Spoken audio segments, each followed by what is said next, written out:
Hello friends, आज फिर से मेरे चैनल में आप सभी का स्वागत है। आज का टॉपिक है सास और बहू। सबसे छोटी बहू शारदा जी बहुत ही इज्जतदार और सरल स्वभाव की औरत थी। गांव में अपने मकान में वह अकेले ही रहती थी।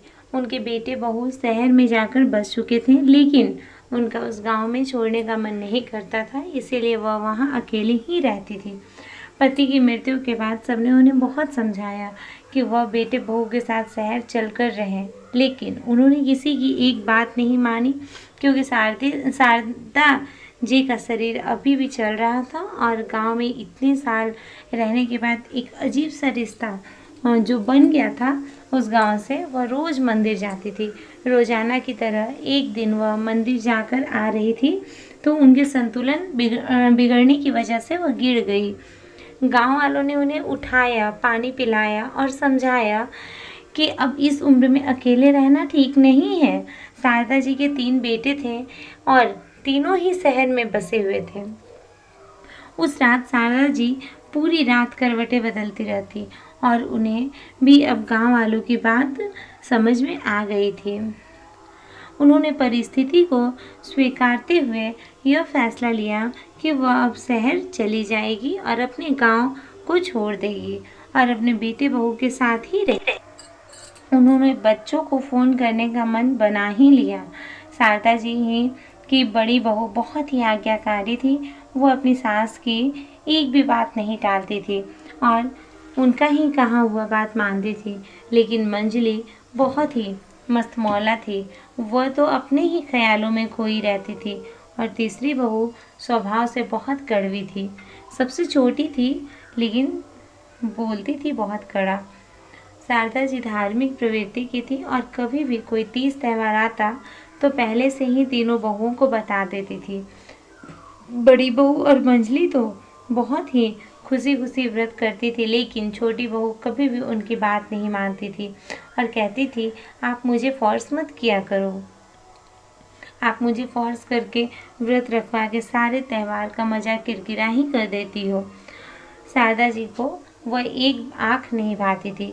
शारदा जी को छोटी बहू बिल्कुल भी पसंद नहीं थी और वह उसे हमेशा व्रत जप करने के लिए कहती थी कि शायद इसके कुछ पाप धुल जाएं। दोनों की किसी न किसी बात पर रोज ही बहस हो जाती थी। तो एक दिन शारदा जी को बहुत गुस्सा आया और उन्होंने गुस्से में ये कहा कि तू क्या सोचती है कि बुढ़ापे में मैं तेरा आसरा लूँगी, मर जाऊँगी पर तेरे पास कभी नहीं आऊँगी।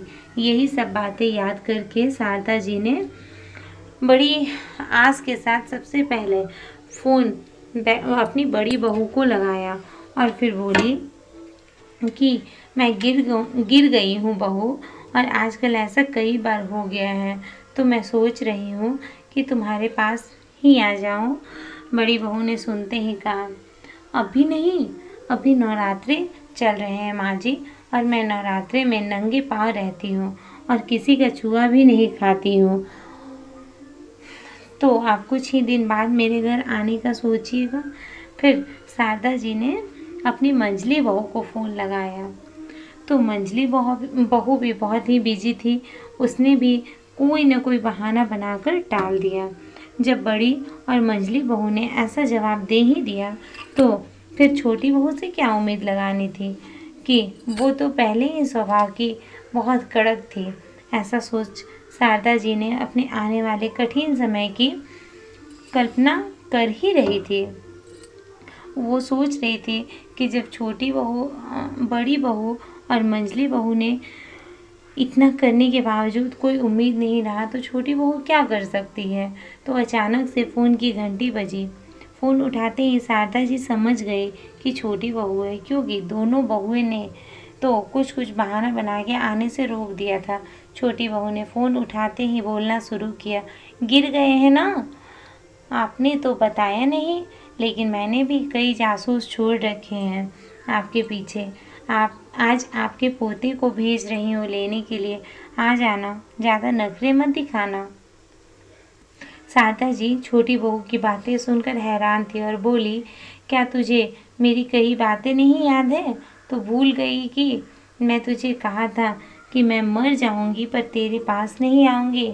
हाँ हाँ, सब याद है, भूलूंगी नहीं कभी आपके कहे हुए वो शब्द। लेकिन आप मुझे नहीं जानते, मैंने तभी यह व्रत लिया था कि इस बुढ़िया को मरने नहीं देना है। आज से मेरा व्रत शुरू हो गया है। स्टोरी पसंद आई हो तो प्लीज़ मेरी वीडियो को लाइक कीजिए और मेरे चैनल को सब्सक्राइब कीजिए, ताकि मैं और अच्छी अच्छी स्टोरी आप लोगों तक पहुंचा सकूं। धन्यवाद दोस्तों।